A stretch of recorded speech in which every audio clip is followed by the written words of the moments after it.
Hey, Bobby Manning here. Welcome to a Saturday edition of the Garland Report. Just 10 days from Celtics Media Day.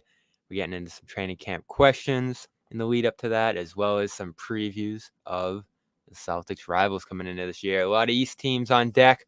We're going to start with a team I just can't give up on, the Cleveland Cavaliers. And of course, when we talk Cavs, we talk to Justin Rowan from the Chase Down podcast. I hopped on Chase Down a week or two ago, and now here's Justin back on the Garden Report. Welcome in, Justin. Thanks for having me back. Yeah, we're doing the old podcast exchange. It's good to be back on the Garden Report and good to be talking about these teams, man. I think there's a lot of interesting stuff here. So, what's your confidence level going into this year in Cleveland? How's that compare to what your confidence level was going into last year? Running back, most of the same team. First round pick and Jalen Tyson, who I'm very excited about. Tristan Thompson's back, as well as the core four. Pretty much running it back here in full. Ty Jerome, who didn't get to play last year after coming in, hopefully going to be healthy for this year. Dean Wade back. He wasn't healthy for that Celtics Cavs series for the most part. So that's a big thing this year, health, right? You kind of predicted the disaster that last season was going to be health-wise, and now you're hoping that this season won't be that either. Yeah, I'm pretty confident coming into this year, and I think part of it was it's hard for a season to go worse than it did last year.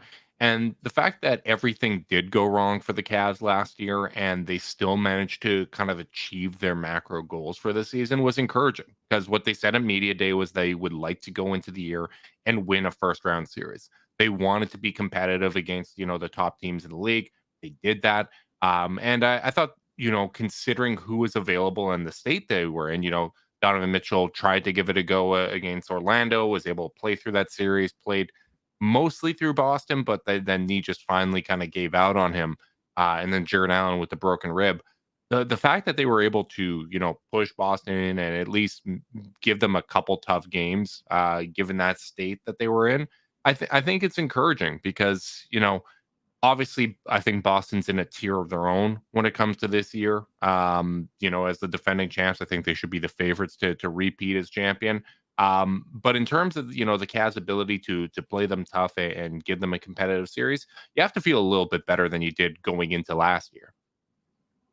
Yeah, and I'm glad they're running it back, as we talked about on your show. I think you deserve that as a team when you go through the injuries that they did and just want to see where it's at. I'll mention the coaching change too, because I do want to get into that. JB Bickerstaff out, who helped raise them up from the rebuilding stage to a playoff team back-to-back years. One of the best defensive coaches in the league, gave them an identity in many ways over his handful of years there. And now trying to shift more toward the offensive route under Kenny Atkinson. And he was so great in Brooklyn, obviously a part of those Warriors teams, the 2022 championship team out there. I think it's a good choice as far as replacements go. I don't always love, as I didn't love when the Celtics moved on from Brad. And, there was some difficulty, I'm sure, going from Ime to Joe, different circumstance. But I don't always love blaming the coach, but sometimes I get it. So where do you fall in terms of what Atkinson's going to bring and moving on from JB? Yeah, I think when you listen to a lot of the reporting, kind of after the fact, there seemed to be a lot of indicators that the locker room was lost. And I think when, those voices reach an expiry date, you either have to turn over the roster or you have to turn over the coach. And when, you have a young group that does have room to grow internally, I don't think you're going to be moving on from them in favor of JB Bickerstaff. I think he was a terrific hire for Detroit and is going to do a lot of good things there. But, I didn't want to bring in, if they were to move on from JB, I didn't want to bring in a coach that had no experience. When you are trying to manage 4 all-star level talents and get them all implemented into a system, make sure that, everyone's happy, everyone's getting enough touches and things like that, that's a tough situation to walk in on its own, let alone one with expectations. The Cavs want to take another step forward. They want to make an Eastern Conference Finals. So bringing in a coach that has no experience, even if they're, a hot name on the coaching market, like Adrian Griffin, you saw how that could go as a new coach goes into that kind of a situation. So I think from Kenny's standpoint, the fact that he did have that Brooklyn experience as head coach, he got to learn from that experience, figure out what worked and didn't work. He spoke to that in his press conference of just kind of having more of an understanding of the collaborative nature of coaching in the NBA as a result of being in Brooklyn and then, being the associate head coach under Steve Kerr, being that associate head coach for a team that won a championship and working with, a locker room with a lot of personalities with Draymond Green, Steph, Clay, all of that, everything that they had to go through. So I think that kind of perspective and the experience that he gained from that is going to give him a leg up. We don't know how it's going to translate. You don't know, you don't want to just assume everything that worked under the old coach is going to work and the new coach is just going to be strictly additive. But I do think in terms of resume, he's probably the best candidate available. Yeah, and stylistically, I do think there's some comparisons going in Boston's case from Ime to Joe, more of a defensive emphasis to more of an offensive emphasis, as well as going from JB, who was very heavily defense, to Kenny, who I think is probably going to have this team shooting more threes, probably going to change things up a little bit stylistically in terms of how they operate there. I'm interested to see how the ball handling allotment goes there. From what you can gauge right now, how do you think this team will look different stylistically this year?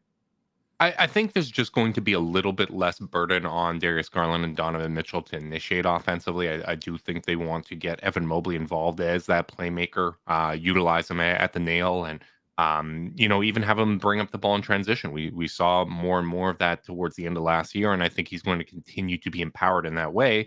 And really, like when you talk about building an offense around a two guard kind of set, that's not going to work. That's never worked historically unless there is a front court initiator on the offensive end.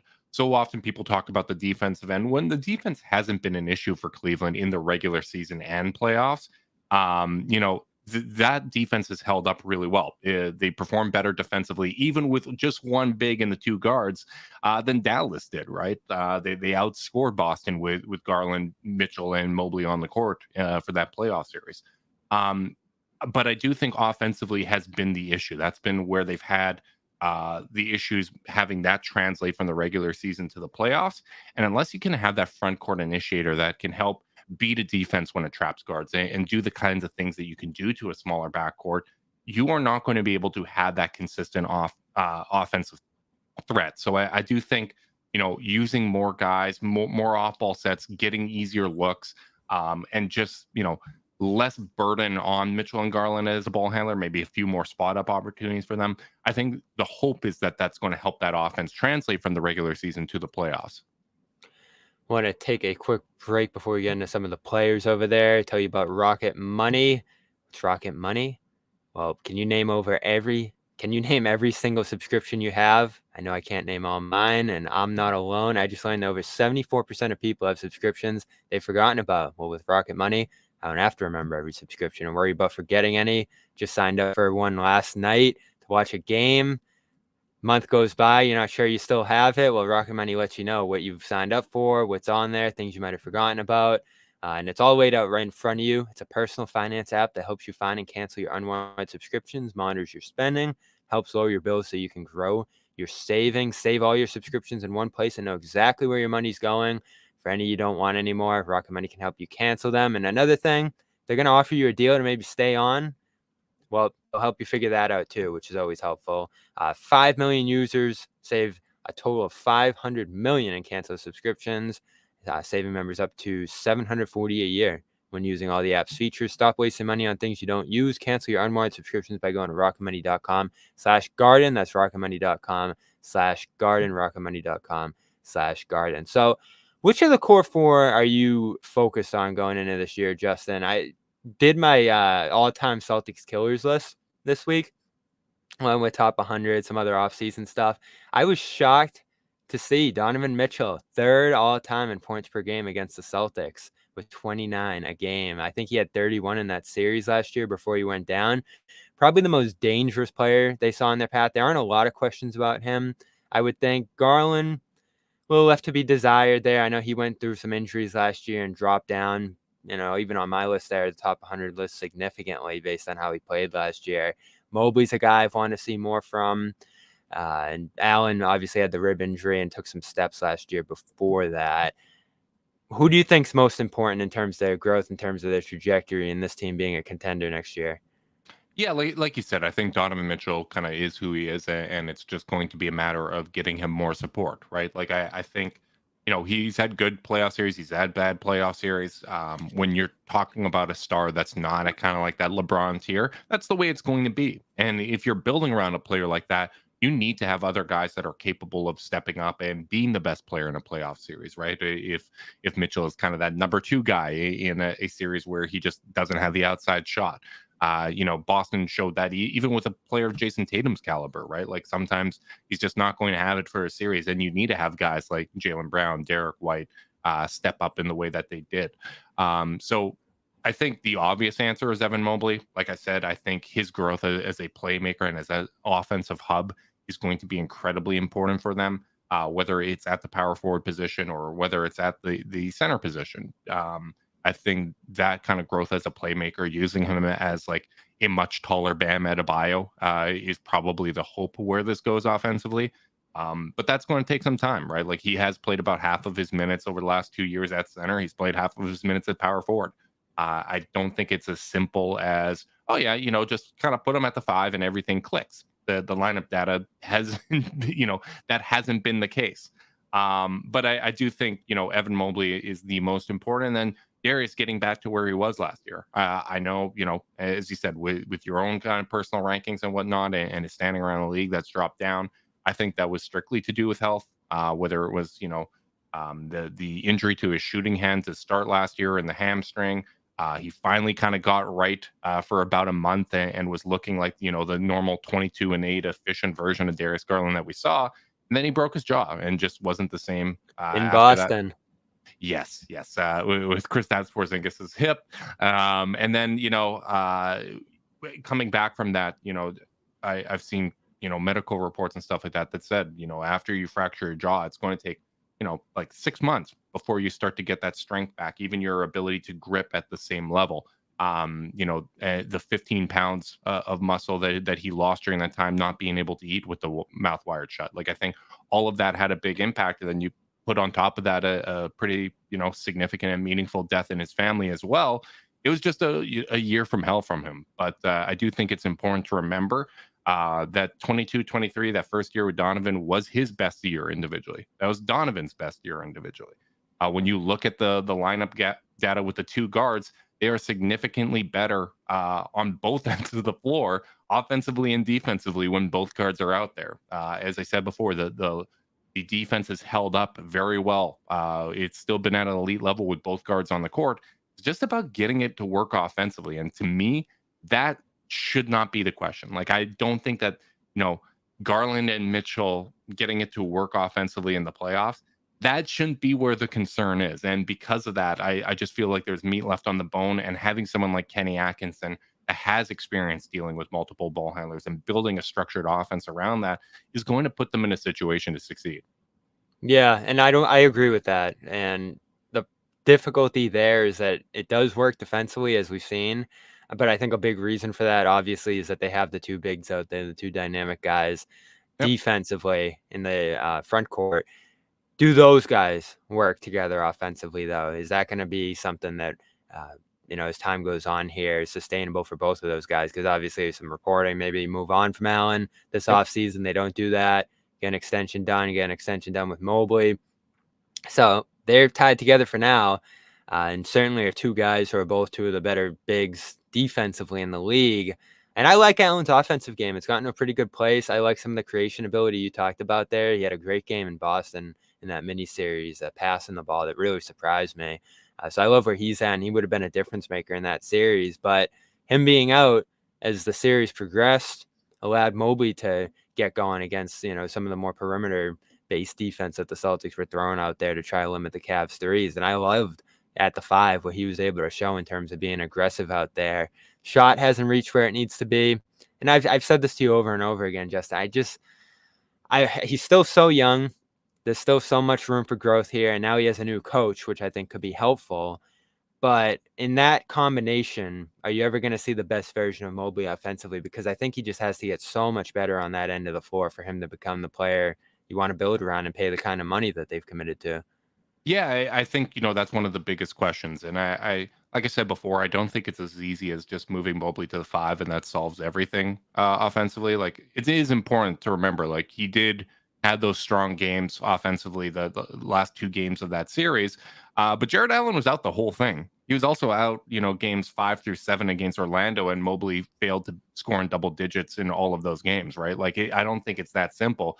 Honestly, Mobley took off in that Boston series with Donovan Mitchell out because Yeah. Garland in a limited state, he was basically kind of relegated to a shooting guard throughout the playoffs, where he just wasn't getting as many touches as he's typically accustomed to. And the thing we've seen when we talk about the fit of the big man Perry, those Mitchell and Mobley minutes for the last 2 years, they have a -2 net rating in those minutes and only a 115 offensive rating.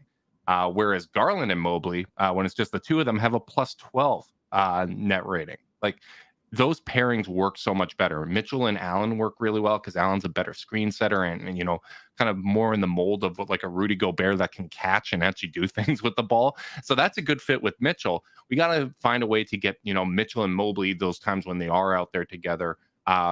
Find ways to build that chemistry similar to what he has with he and Garland. I'm not blaming it on Donovan Mitchell. Mobley's just a different archetype of big man. So I do think how Mobley grows offensively is important, but it's not strictly tied to what position he's playing. I do think that the development is needed regardless of where he plays. How they fit between he and Jared Allen, I think that's a bigger question. I'm less certain of it in comparison to Garland and Mitchell. They have worked well in the past. Like when you look at kind of the big man lineup data, they have a +6 net rating over the last 2 years when both big men are on the court. When it's just Mobley, it's +3. When it's just Allen, it's +4. So, they are better together. But how that translates to the playoffs is obviously the biggest question. And I think that pairing isn't going to work offensively unless Mobley improves as a playmaker and obviously improves as a shooter. But I do think the playmaking is more important because we have seen, power forwards that can't really shoot play next to non-traditional big men, or I should say traditional big men, and have it work offensively if that four can play make. Mobley made more threes and shot more threes than Zion has in his career last year. But Zion gets to play, in the past with like Jonas Valanciunas, who takes 1 3 every 3 games or whatever, right? Like that still worked offensively because Zion was a playmaking threat and he's able to get to the rim. I think the same thing can happen for Mobley. But obviously, like if that growth doesn't occur, then you have to look at other options. You have to probably look at a power forward that can stretch the floor and provide some rim protection to pair next to Mobley if that Jared Allen pairing doesn't work.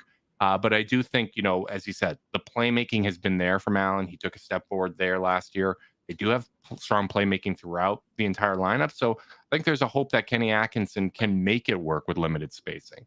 You got to remember, he used a lot of those kind of lineups in Golden State as well, whether it's, non-shooters in Andre Iguodala, Draymond Green, Kevon Looney, like all these guys, like they were able to still make it work offensively because of that structure.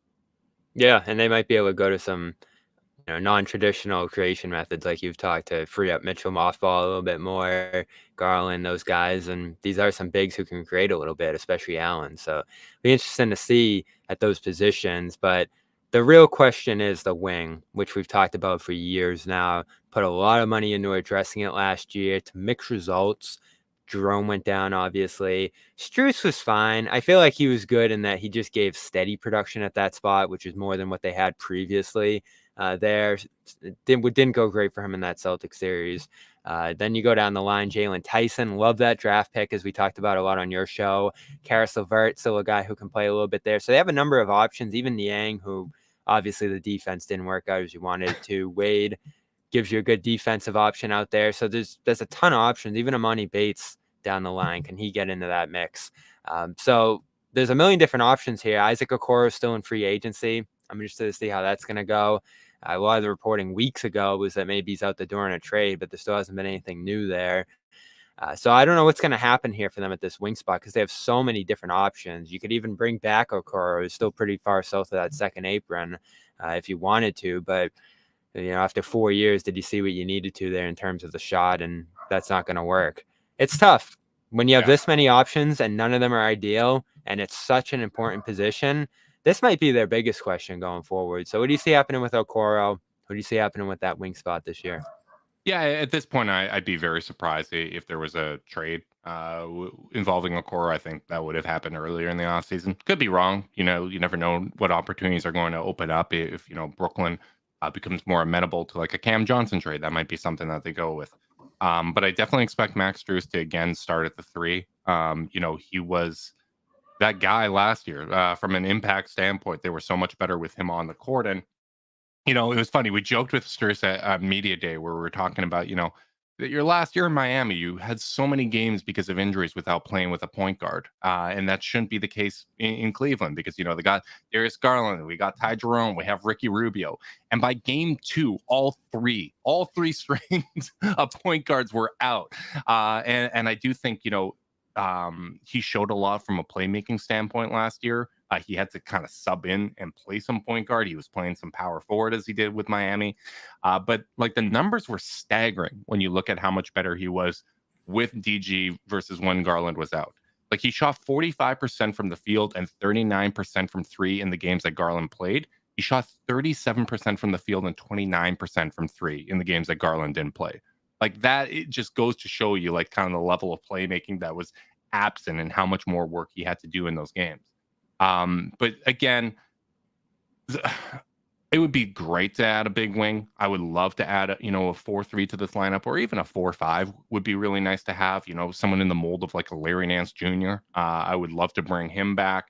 Having someone that can kind of cycle those two positions other than Dean Wade would be great. So I was gonna throw a name at you. Okay, they have a couple roster spots open. A lot of wings here. So I don't know if he fits in or gets minutes, but he might even be a training camp deal guy at this point, given what we've seen with Lonnie Walker and some others. Does O'Shea Brissett make sense here? I'd be into it. I don't think that they're going to do another minimum signing. Like, I think if there is a roster shakeup at this point, it would be a trade. I think the most likely guy would be Karis LeVert if you kind of read the tea leaves. Jalen Tyson was kind of brought in to be that Karis LeVert successor. So if they're able to move LeVert and address, the 4-5 or the 4-3, I think they would go ahead and do so.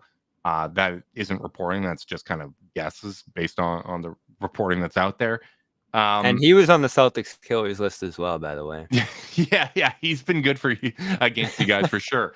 But I do think they'll look at opportunities throughout the season. But the big wing thing for me is so much more tied to playmaking. Like I think they need front court playmaking. That's why I'm excited about Tyson. I think he can bring a little bit of that. Right. And he's someone that played a lot of points in college, or at least that last year he certainly did. That's what they need, man. Like too often when you look at the Cavs of the last couple of years, it's been so rigid in terms of these guys are play initiators, these guys are play finishers. That's not how you win. I think teams around the league should look at Boston and how they had guys that could create and initiate offense at every single position. That makes it so much harder for defenses when you got to bring two to the ball. That ball can rotate and then someone else is able to initiate from the weak side or whatever the case may be. Cavs need guys that do more. And I think when you look at the starting lineup, they obviously have that with Garland and Mitchell. I think Mobley and Allen have shown enough as a playmaker. Strus had his best playmaking season. I think that works. But having those guys that can step in off the bench and keep that going, that's going to be so crucial. So I do think that's, one of those spots where Jalen Tyson is intriguing. Obviously, Karis can do that at times, but whether or not they have enough playmaking to kind of combat the type of defenses they're going to see in the playoffs, that remains to be seen. Well, again, what your prediction is for them this season. We'll get on to some Celtics talk. Want to give a shout out to Prize Picks. It's the perfect time of week to get in on Prize Picks. Ton of football games going on. And tomorrow, as we record this ahead of Sunday, they're offering, again, one Caleb Williams passing yard gets you one win on Prize Picks every week this September. All you need is 1 yard. You only have 55 week one, but that's still more than one. So 4 weeks of free wins, essentially, with Caleb Williams there. Don't miss this deal on Prize Picks because it's gone when September ends. You can win up to 100 times your money on Prize Picks with as little as 4 correct picks. What's Prize Picks? It's our official daily fantasy sports partner here at CLNS Media. Pick 2 or more players, pick more or less on their stat projections, and you're off. It's that easy. They're America's #1 daily fantasy sports app with over 5 million active members, and it's fun. You can mix leagues. You can try a bunch of different leagues and players. And in the football case, you don't have to go full season with a fantasy team. CMC, Christian McCaffrey's already down for me. I can move on and grab someone else with Prize Picks here the next week. So go download Prize Picks and use the code CLNS to get $50 instantly when you play 5. That's code CLNS. You can get $50 instantly when you play $5. You don't even need to win to receive the $50 bonus. It's guaranteed. Prize Picks, run your game. And it's still summer in my heart, Justin. There's still a lot going on in terms of concerts, events, baseball games. Want to get to one more baseball game before the season ends, even though my Sox aren't going to make the playoffs here at this point. So I'm using Game Time, going to a concert next Wednesday, going to a game later this month, and their seat selection process is so great. You can see where you're sitting. They have the lowest price guaranteed, or they'll credit you 110% of the difference, all in pricing, and flash zone deals, all kinds of fun stuff like that over there. It's such a great experience over on their app. So go over there right now, download it, create an account, and use code CLNS for $20 off your first purchase at Game Time. Terms apply. Again, create an account and redeem code CLNS for $20 off your first ticket purchase over there. What time is it? Game Time. Let's move on to the Celtics. But first, in your mind, Justin, where is this Cavs team going to finish this year if all goes right? I think from a standing standpoint, I kind of expect them to be in the 2-3 mix. The other team I have there is kind of the Knicks, and if the Knicks stay healthy, I'd probably give them a nod to be the 2 seed in the Eastern Conference. But obviously, that's a big question. Mitchell Robinson typically does miss a lot of time, and they don't really have a backup 5. I don't think Precious Achiuwa necessarily works as the full-time 5, and Julius Randle. Tibbs has been very hesitant to play him at the 5, and I think a lot of that is tied to his lack of ability to defend the rim and do those responsibilities defensively. OG typically misses 40 games a year, and I just think that the Cavs have a little more depth than them, at least when it comes to being able to insulate themselves defensively. Even with Mobley missing as much time as he did last year, they were able to still have a very good defense. So, I think that they're going to be in that 2-3 mix, and it's likely going to come down to health, which one of those seeds that they get. And, that gives them a good chance, I think, to compete, to get to an Eastern Conference Finals. I don't think anybody's beating Boston. I think if someone were to upset Boston in the playoffs, it would be because they kind of goaded Boston into beating themselves. I think even when you look at the last couple of years, the times that Boston has lost, they lost to themselves. I think, when they lost to the Warriors, they lost to themselves. When they Yeah. lost to Miami, they lost to themselves. That would probably be the recipe, a cold shooting series and Boston just kind of killing themselves with their own mistakes. I think the Cavs could probably extend a series against Boston. They came very close to forcing a game 6 with that game 4 that came down to the wire, even without Mitchell and Allen. But I still think Boston is, as I said, in a tier of their own and the favorite to repeat this season. Yeah, what are you interested in seeing with them? Obviously, Porzingis is going to miss significant time to start the year, so you're going to see some interesting center play from some depth guys there, which is top on my mind. There is that hangover thing. Is it going to be a burst after a championship into next year like it was in 2009 for this team? Or is it going to be, we're stepping back in, a lot of guys playing the Olympics, retire, blah, blah, blah, blah.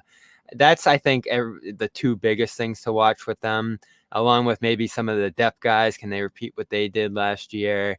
Some guys who are entering their 30s or going deep into their 30s in a couple of players' cases. So there's not a lot of questions here, because if they do what they did last year, like you said, they're in a league of their own. They've mastered both ends of the floor in terms of the way they want to play. Everybody's back effectively here other than Brissett. So there aren't a lot of questions. It makes it tough to nitpick this team and try to find some things to talk about. But there's a few things. What are you most interested in with them? Yeah, I mean, when you look at last year, they largely won without Porzingis, at least when it came Yeah, to the playoffs, and right. they were great in the regular 31 season and without him. 6. Yeah, so I think that's obviously a big question, but I think that they've shown enough resiliency to show that they can navigate it. We'll need to see, how much older does Al Horford look? I think that's going to be a big factor, but they've got some nice depth there. I think that they're going to be able to navigate that well. to me, Boston is like dueling cliches, right? Is it going to be, championship hangover and, the disease of more with a bunch of guys that sacrifice to largely win their first championship or second in the case of Drew Holiday? Are they still going to make the same sacrifices for one another and play as a team, or is competing interests and the whole individuality, is that going to be an issue, or are they going to take an off season where probably the first champion that I can remember basically in my entire time watching the NBA where they won a championship and its best player didn't improve kind of his standing in the league. Like the fact that Jason Tatum, like normally when someone wins a championship, everyone is like, okay, the best player on the team is now either the best player in the league or he's top three or like lock for a top five. That's not the case for Jason Tatum. Like Did he prove himself to you? You know, I don't think he improved his standing for me, and maybe that's because I was already pretty high on Jason Tatum. Like I knew he could be the best player on a championship team already. I think this was the right environment for him. But when you look at kind of the how the Olympics went for him and the offseason of slander, I think there's a lot of fuel there for Boston to feel like we still have something to prove. We can still go out and let's punch the league in the mouth and win another championship. Like I think that there's a lot of that there. But there is the as I said before, the other side of that coin, which is all right. Well, like, is everyone going to sacrifice at the same level? Jaylen Brown didn't like congratulate his teammates on winning an Olympic medal. Is there going to be bad blood there? I don't think that's going to be the case. I would expect them to still kind of have a chip on their shoulder and use this all as fuel. But that's going to be interesting to me. And I think the part that doesn't get talked about enough is, championship hangover is one thing, but when you stack an Olympics on top of that, it might just be that physically taxing where they run out of gas. Like I think that happened to the Denver Nuggets last year with Jokic and those guys playing in the World Cup and the impact that had. Like I think that team kind of was just low on fuel, and we'll see if that's the case for Boston. But the convenient thing for them is they have so much depth that I don't think that they have to be overly taxed in the regular season. And I guess I'm interested in seeing how Joe Mazzulla approaches the regular season. Yeah, and we talked about it the other day, Jalen, Jason, their approach is going to set the tone here because the role guys mostly do what they need to. You're Right. pretty confident in those guys being able to do their jobs at the very least. These guys set the tone with their defensive intensity. Their passing reached another level. They cut all those turnovers out from the run 2 years ago, which was so important for both of them. That's a focus thing. That's a consistency thing for both of those guys. Shot selection, you always talk about that with them. And those all reach heights. So these guys improved. They obviously have the best cast you could imagine around them. But especially it's this year, right? But it's also the year after this where maybe you start moving some pieces, things get expensive. What I keep saying over and over again is, right, you put them in the perfect environment to succeed last year. That environment's pretty much carrying over here. Now, what steps are those guys going to show to prove that they can carry this into the future? Because they're, not many teams can have two supermax guys. Now you have two supermax guys, and they need to be able to perform on that level. Tatum's case, what's the focus on winning an MVP, becoming an MVP level kind of guy? I think the biggest bridge he has to gap there is showing that he can be a guy who raises up his teammates level a la LeBron and some of these great playmaking wings who we've seen at that position for Jalen to being that efficient passer and that dominant defender that we saw during the run there. And if those guys can continue to do that in the future, that's what it's going to take to be able to sustain this. Because in 2 years, Porzingis is probably going to be gone. I mean, he might just be gone with injuries at this point anyway, given how his career's gone. Drew's 35 this year. Al's 38 this year. These have been critical guys for them on this run. Even White's 30. So this is going to become less and less each year about that supporting cast and more about, Brown and Tatum as a duo, as playmakers, all this stuff able to carry this team into the future because they're going to have to as they go into a little bit of a transition. Not this year, but probably more next year. Yeah. And this ties into the Cavs approach. As much as people talk about, moving on from Jared Allen or whatever the case may be, you got to make sure that you're maintaining that all-star level talent. And, if a move comes available where you're able to make a lateral move but helps from a fit standpoint, you do it. But currently, you maintain that talent you have. Hang around. Like I think that is going to be the approach when you have this league with more parity. Yeah, cut your break. it just comes to, are you in position to capitalize if things break your way, right? Like the 2019 Raptors should have never won a championship, but with the breaks that they caught along the way, like they put themselves in position to capitalize on that. And we have seen that in the past. So from Most Cleveland champions catch breaks, and the Celtics caught a lot, but that's why I didn't get the all easiest run ever thing with them. yeah, I would still say the 2015 Warriors got that easiest run. I think that starting point guard for every single team along the way goes down, and then obviously Kevin Love in the finals. I'm going to go with that as the easiest run. Yeah, the Mavs are pretty healthy. Yeah, you gotta. Yeah, but the Mavs caught breaks in my opinion to get there. Like I Right. don't think that team should have made the finals in a normal scenario. But from Cleveland's standpoint, I think that's the key.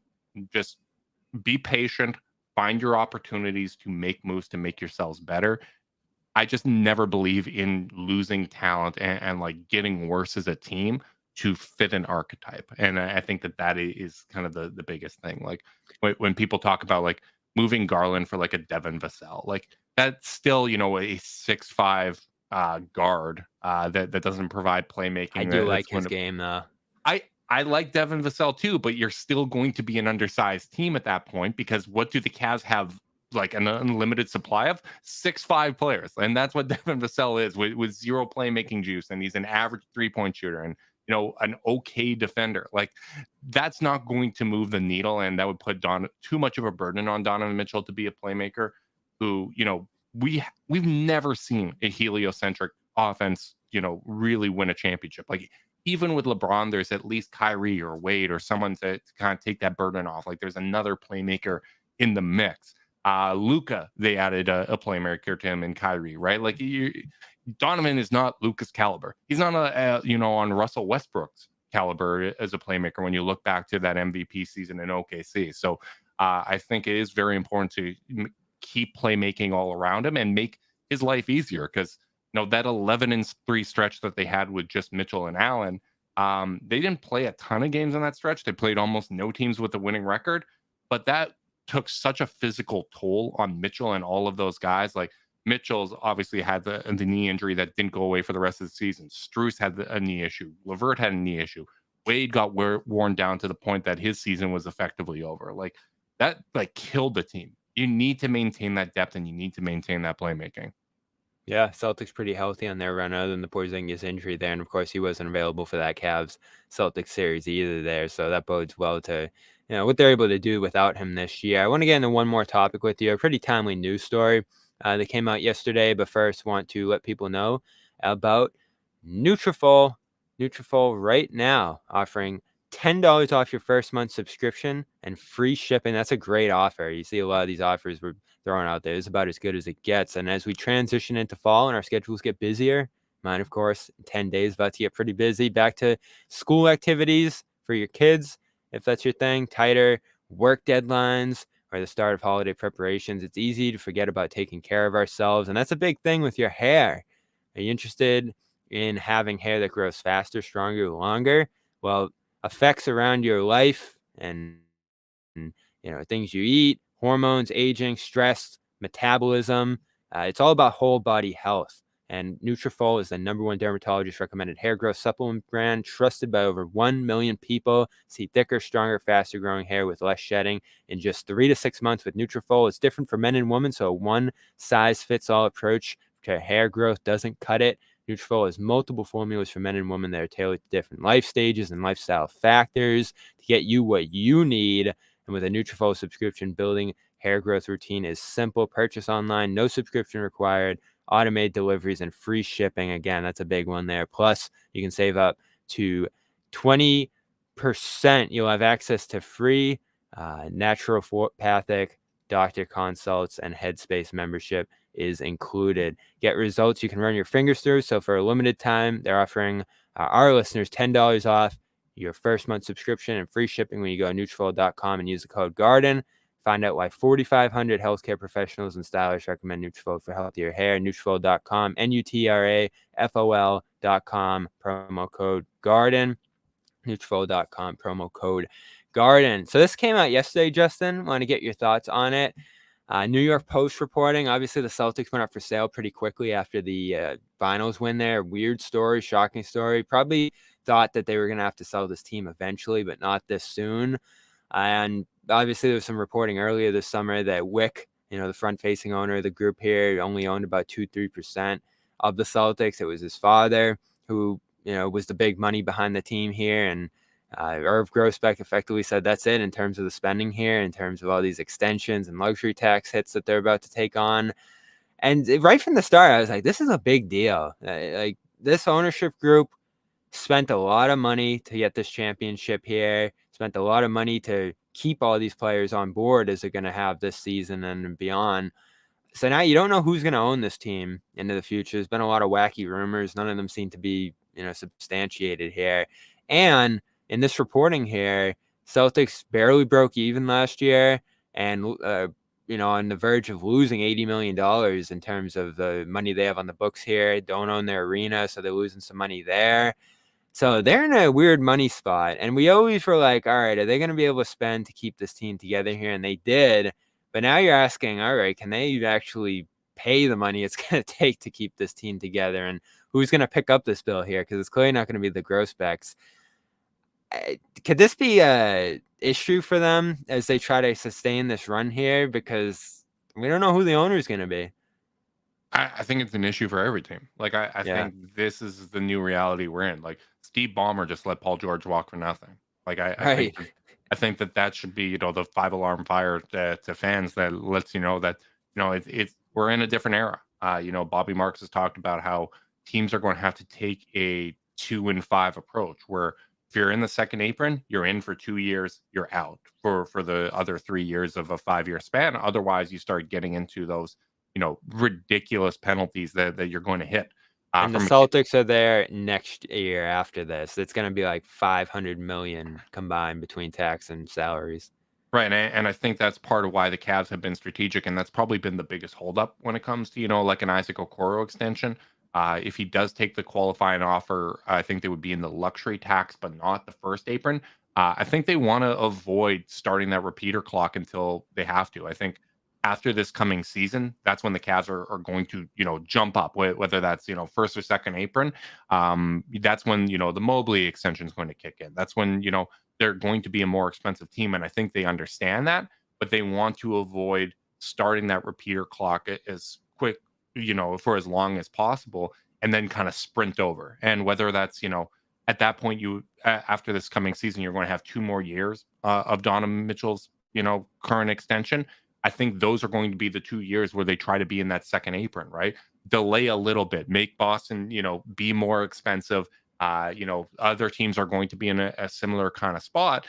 And then you hope that those 2 years are your window. And then, honestly, they're going to have a decision to make regardless at that point, because it's going to come down to, do we want to extend Donovan Mitchell for ages like 31 through 35 as someone that has had, his body break down a fair bit the last few years and is a little undersized at the shooting guard position. So, I think this is reality for all teams. They're going to have to figure out, all right, who are our essential guys and can we find value in the margins? And I think whether you're the Celtics, whether you're the Warriors, whether you're the Clippers, whether you're the Cavs, that's going to be forcing teams to make some really tough decisions, no matter who your ownership is or what position you're in. So I think your assessment earlier about, Porzingis or some of these other guys not being on the Celtics in a year or two is probably accurate, because teams are going to have to make those tough decisions. And it's going to come down to whether or not they find the value in the margins, whether they hit on their draft picks or find some undrafted guys or, second draft opportunities, stealing guys from other organizations. That's going to be really, really important. But, if you're Boston, you have to feel really good about winning back-to-back championships here and being contenders. So I think, from a financial standpoint, it's certainly worth it. Yeah, they might have had the last super team effectively here, if that's what you want to call it, because they got in before these penalties went into effect, and now they have to figure out how to manage these guys. You mentioned George leaving. That's probably what it's going to be for them in my mind as I start to think about how this is going to come apart here. But there'll still be that $500 million bill with Porzingis' last year on his deal there that they have to contend with there. The extended Holiday, is he still a guy who has value at that point that you could move off of and actually get some value back for? Or are you going to be forced to, here we are again, split up the Jays to make the money work here? Those are going to be questions that they have to face in just a year from now, I think. So it's tough. And the Cavs did the same thing, right? They extended everybody, kept everybody, and now you have to figure out how to make that work once the penalties come. Yeah, I mean, the one benefit for them is, when they extended these guys is incredibly important because, Darius Garland, when you look, I think if you look at the reported contract, it's like 36 million or something like that. Like, people refer to that as a max, but like that's nothing, right? Like, that's almost like Drew Holiday money. That's OG Anunoby money. Like in that, Porzingis is 30, yeah. right, Even right. Holiday, I think his money, if he stays who he is going to age pretty well. Yeah, like, and Mobley signed his kind of fun max. So I think unless he wins Defensive Player of the Year this year, it's not going to kick into that kind of excessive category. And then Jared Allen is on one of the best contracts in the NBA, and this extension, I think, if he would have waited to hit free agency, I think he would have got a lot more because in 2 years, when it jumps up to that 30 range or whatever. Like, that's what Hartenstein is currently getting, and the cap's going to be higher at that time, right? Like, so that's going to be, I think I saw like reports of it being like 15, 16, 17% of the cap. That's nothing, man. Like, if you're getting like borderline all-star production at a guy for 15 to 18% of the cap, that's such a benefit. And if a trade opportunity doesn't come along to make resolve fit issues or whatever, that's a guy you can still play 28 minutes at like that salary and still feel pretty good about it. Like, if you're closing games with Mobley at the 5, you can do that. But I think in the meantime, thoroughly exploring whether or not this current iteration of the Cavs can work better with a better scheme and with internal growth and development. They brought in a ton of player development coaches and guys that are very, very, have strong reputations, whether it's Johnny Bryan, Jordan Ott, etc. Like, I think thoroughly exploring that as an option was the correct way to go. We'll keep tabs on this story. Obviously, it's going to be interesting to see who emerges as owners here, potential owners, Steve Pagliuca in the mix, but no one beyond that for now. The Globe's saying that they're still trying to assess what the value of the team's going to be here at this point, but definitely go check out that New York Post report. Some interesting information out there on where the Celtics sale stands. As for the Celtics and Cavs, they're going to face off November 19th in an NBA Cup game in Boston, and then quickly in Cleveland on December 1st before 2 games later in the year. Looking forward to it. Looking forward to see what the Cavs do. I can't give up on this team.